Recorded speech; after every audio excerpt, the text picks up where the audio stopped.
नमस्कार दोस्तों, मैं विवेक कुमार आप सभी का स्वागत करता हूं आपके अपने YouTube channel Sambodhi academy for education पर। और आज हम जो जनवरी की बाकी करंट अफेयर्स है उसको आज कंप्लीट करेंगे।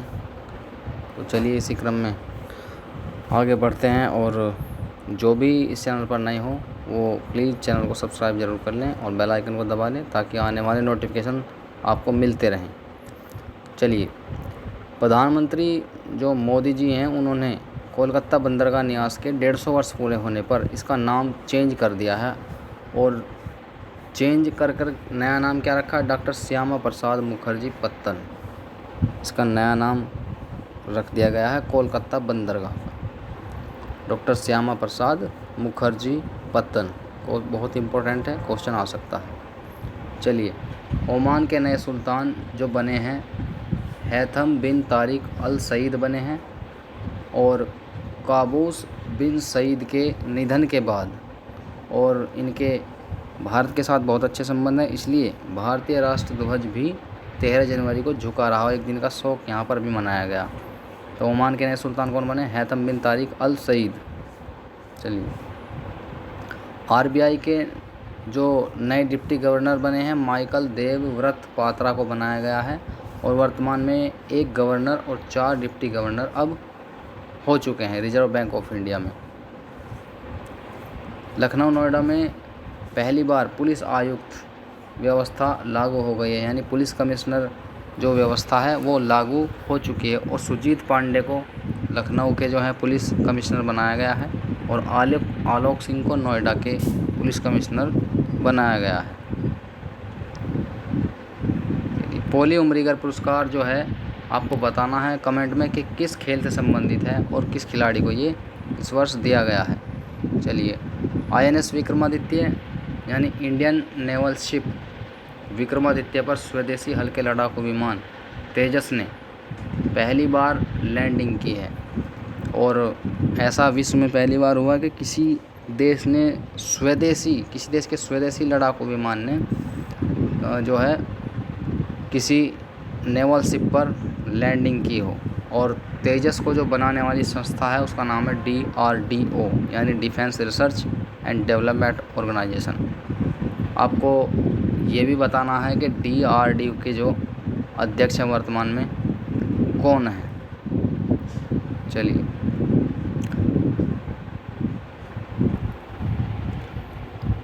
पंद्रह जनवरी को हमारे देश में मकर संक्रांति के जो है मनाया जाता है। और मकर संक्रांति क्या है? जब सूर्य दक्षिणी गोलार्ध से,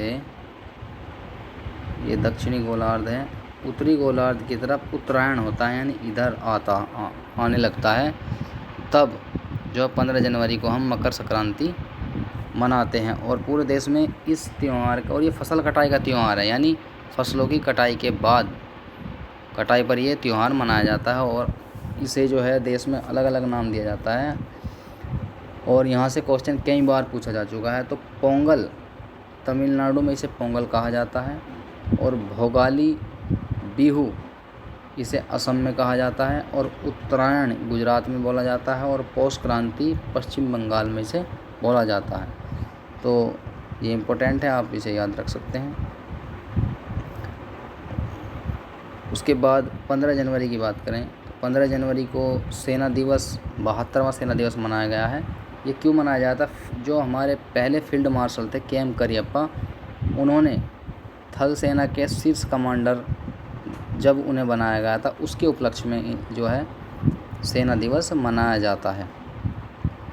चलिए, SCO यानी संघाई कोऑपरेशन ऑर्गेनाइजेशन यानी SCO ने अपने 8 अजूबों में स्टैचू ऑफ यूनिटी को शामिल किया है। स्टैचू ऑफ यूनिटी को इसमें शामिल किया है किसने? संघाई सहयोग संगठन ने।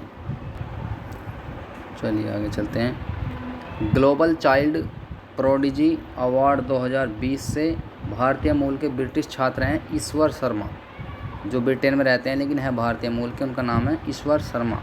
उन्हें सम्मानित किया गया है योगा के क्षेत्र में। Global child prodigy award 2020। ICC award 2019 जो हुए हैं उनमें one day cricket of the year Rohit Sharma को चुना गया है और spirit of cricket award Virat Kohli को प्रदान किया गया है।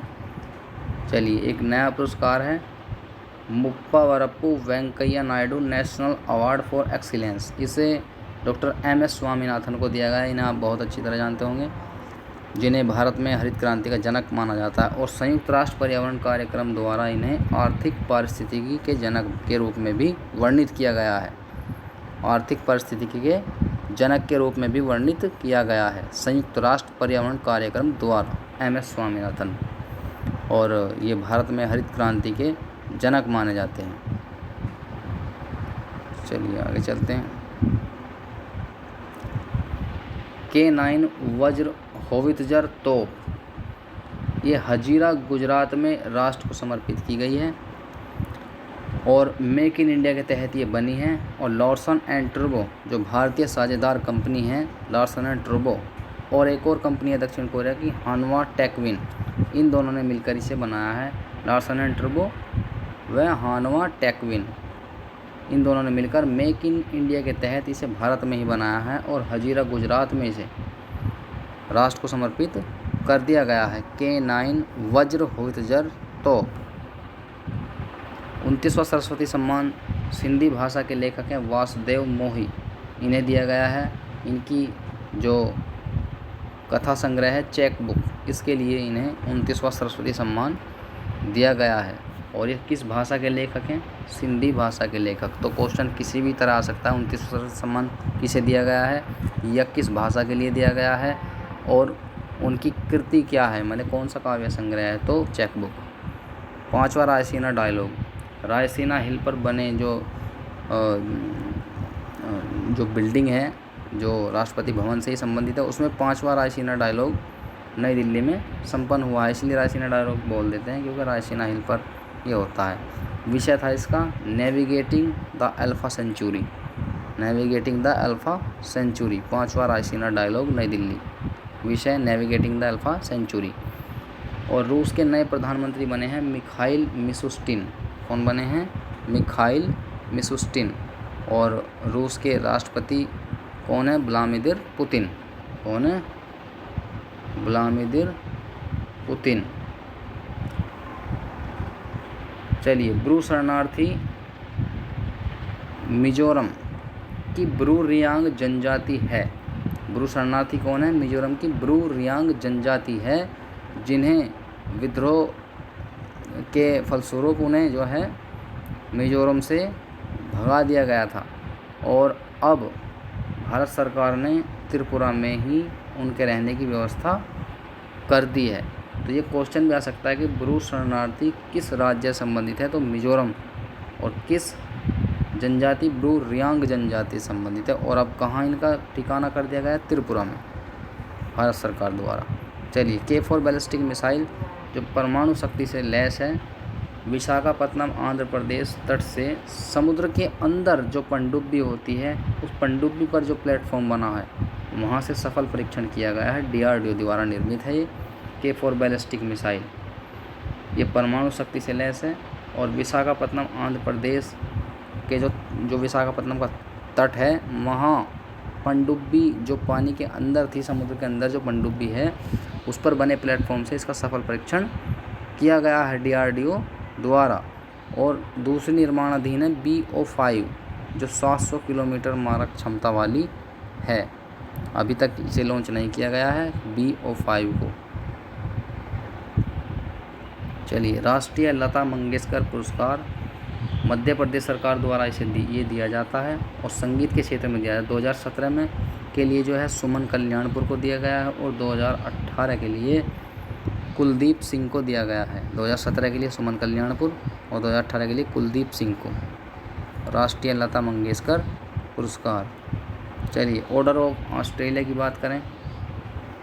ऑर्डर ऑफ ऑस्ट्रेलिया की बात करें तो बायोकॉन की संस्थापक हैं,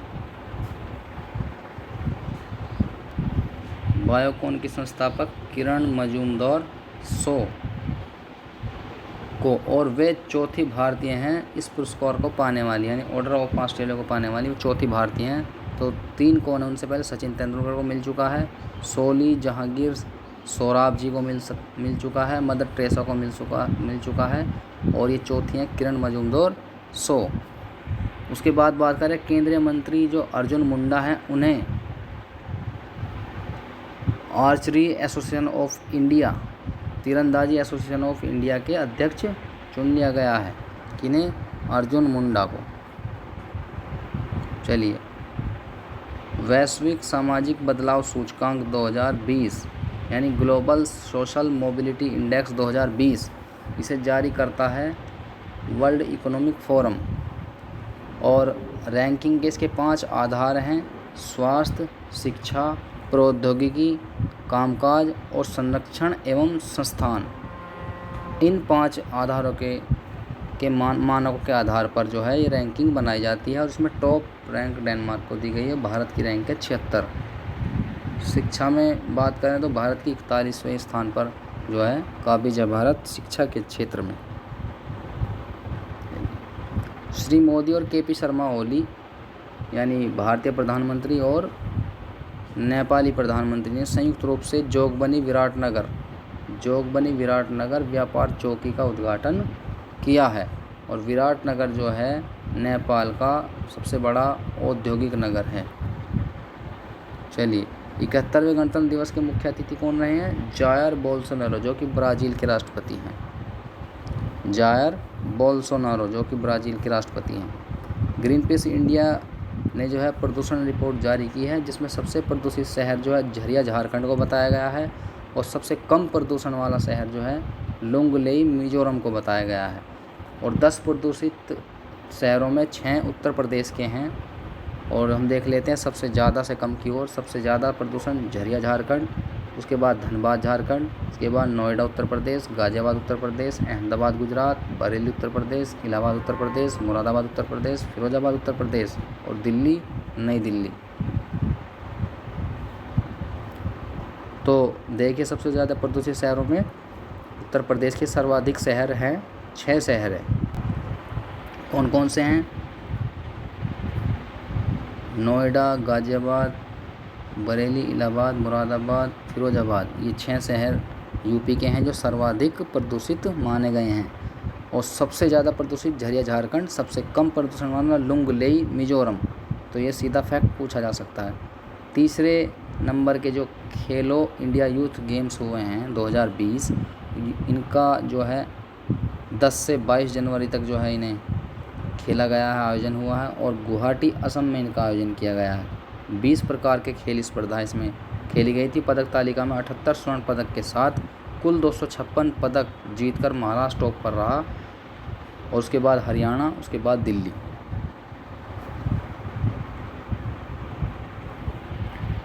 उत्तर प्रदेश के माननीय मुख्यमंत्री श्री योगी आदित्यनाथ जी ने जो है एक नई स्कीम लॉन्च की है, उत्तर प्रदेश मुख्यमंत्री कृषक दुर्घटना कल्याण योजना। इसमें किसान और बटाईदार या परिवार में से किसी को भी खेत में काम करते समय विकलांगता या मृत्यु का सामना करना पड़ जाए तो सरकार उसे 5 लाख रुपए का मुआवजा देगी, और इसे 14 सितंबर 2019 से ही लागू माना जाएगा। इसमें कंडीशन क्या है कि इसमें 18 से 70 वर्ष के व्यक्ति जो है शामिल होंगे, यानी किसान हो या बटाईदार हो, तो उनके परिवार में से किसी को भी खेत में काम करते समय विकलांगता या मृत्यु का यदि मुंह देखना पड़ जाए, यानी उन्हें विकलांग हो जाएं या मृत्यु हो जाए, तो 5 लाख रुपए का मुआवजा सरकार की ओर से दिया जाएगा। और 14 सितंबर 2019 से लागू माना गया है, और 18 से 70 वर्ष का व्यक्ति को ये जो है कवर करेगी योजना। तो बहुत अच्छी योजना है। चलिए, अंतर्राष्ट्रीय शिक्षा दिवस जो दूसरा मनाया गया है, यानी सेकंड नंबर का जो अंतर्राष्ट्रीय शिक्षा दिवस मनाया गया है 2020 को 22 संयुक्त राष्ट्र महासभा के द्वारा 24 जनवरी को। कब मनाया जाता है? 24 जनवरी को अंतर्राष्ट्रीय शिक्षा दिवस मनाया जाता है। इसका विषय क्या रहा है? Learning for people, planet, prosperity and peace. Learning for people, planet, prosperity and peace. और 11 नवंबर को राष्ट्रीय शिक्षा दिवस मनाया जाता है।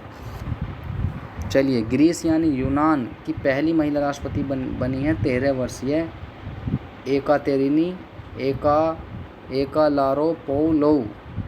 एकातेरिनी सकेलारोपोउलो को जो है चुना गया है। ये 63 वर्ष की हैं और 13वें नंबर का जो कार्यकाल के लिए ये चुनी गई हैं और ये यूनान की यानी ग्रीस की पहली महिला राष्ट्रपति हैं, इसलिए ये बहुत ज़्यादा इम्पोर्टेंट हो जाता है क्वेश्चन। चलिए, 4 बैंकों के नए एमडी और सीईओ नियुक्त किए गए हैं। एसबीआई का जो एमडी एंड सीईओ नियुक्त किया गया है ये है चल्ला श्रीनिवासुलु शेट्टी और बैंक ऑफ इंडिया का Atanu Kumar Das, bank of Baroda Sanjeev Chadha, Canara bank Lingam Venkat Prabhakar. आपको ये बताना है कि कैनरा बैंक में किस बैंक का मर्जर कर दिया गया है। 10वां राष्ट्रीय मतदाता दिवस 25 जनवरी को क्यों मनाया जाता है? ये मतदाताओं को मत डालने के लिए प्रोत्साहित करने के लिए ये मनाया जाता है 25 जनवरी को। और 25 जनवरी 1950 को चुनाव आयोग का गठन भी किया गया था और फर्स्ट टाइम ये 2011 में मनाया गया था राष्ट्रीय मतदाता दिवस। 2020 के जो राष्ट्रीय मतदाता दिवस है उसकी थीम क्या थी? सशक्त लोकतंत्र के लिए चुनावी साक्षरता। सशक्त लोकतंत्र के लिए चुनावी साक्षरता। इंग्लिश में बात करें तो electoral literacy for stronger democracy. Electoral literacy for stronger democracy यानी सशक्त लोकतंत्र के लिए चुनावी साक्षरता। Electoral literacy for stronger democracy. चलिए, 31 जनवरी 2020 को ब्रेग्जिट पूर्ण हो गया है। ब्रेग्जिट का मतलब है ब्रिटेन का यूरोपियन यूनियन से बाहर आ जाना और यूरोपियन यूनियन क्या है? 28 देशों का राजनीतिक और आर्थिक मंच है ये। इसमें से ब्रिटेन ने खुद को बाहर कर लिया है 31 जनवरी 2020 को। ब्रेग्जिट यानी ब्रिटेन एग्जिट। तो ये अब यूरोपियन यूनियन का सदस्य नहीं रहा ब्रिटेन। चलिए, वीडियो पसंद आ रही तो आप इसे लाइक शेयर करना बिल्कुल भी ना भूलें और बड़ी मेहनत से हमने ये वीडियो बनाई है तो लाइक तो बनता ही है, तो आप प्लीज़ लाइक ज़रूर करें और शेयर करें और आपके जो फीडबैक है उनका स्वागत है, फीडबैक भी दें। विधान परिषद की बात करें, अनुच्छेद 169 फर्स्ट द्वारा इसका गठन किया जा सकता है या इसे समाप्त भी किया जा सकता है। तो आंध्र प्रदेश ने इसके समाप्ति के लिए निरस्तीकरण का प्रस्ताव बहुमत से स्वीकार किया है और आज वर्तमान में 6 राज्यों में विधान परिषद पाया जाता है। वे 6 राज्य कौन से हैं? वे 6 राज्य हैं ए बै ऊ का मत, ये फंडा है ए बै ऊ का मत। ए से आंध्र प्रदेश, बै से बिहार, ऊ से उत्तर प्रदेश, का से कर्नाटक, मैं से महाराष्ट्र, ता से तेलंगाना। चलिए, इन 6 राज्यों में अभी भी विधान परिषद विद्यमान है और Oxford Hindi word of the year 2019 संविधान को चुना गया था। यानी जो शब्द लोगों को अपनी ओर ज़्यादा अट्रैक्ट करता है या ज़्यादा यूज में लिया जाता है उसी को जो है Oxford word of the year चुना जाता है। तो संविधान को इस बार चुना गया, जैसे अनुच्छेद 370 हटाया गया ये है ना, तो इसलिए चर्चा में रहा, तो इसलिए संविधान को जो है Oxford Hindi word of the year 2019 चुना गया है। चलिए, देश का पहला युद्ध स्मारक, देश का पहला पशु युद्ध स्मारक, ये बहुत ही ध्यान देने वाली बात है। पशु युद्ध स्मारक की बात कर रहे हैं, ये कहाँ बना है? रेमाउंट and veterinary core Meerut Uttar Pradesh में। किसकी मेमोरी के लिए? कारगिल युद्ध में कार्यरत पशु जिन्होंने सेना की मदद की थी। कारगिल युद्ध में कार्यरत पशु जिन्होंने सेना की मदद की थी उनकी याद में जो है उन्हें याद रखने के लिए देश का पहला पशु युद्ध स्मारक मेरठ उत्तर प्रदेश की रेमाउंट एंड वेटनरी कोर में बनाया जा रहा है। तो ये बहुत ज़्यादा इम्पोर्टेंट हो जाता है और आप इसे ज़रूर याद रखें। तो चलिए दोस्तों, आज की वीडियो में बस इतना ही। तो कल फिर मिलते हैं दूसरी वीडियो में, तब तक के लिए नमस्कार, जय हिंद।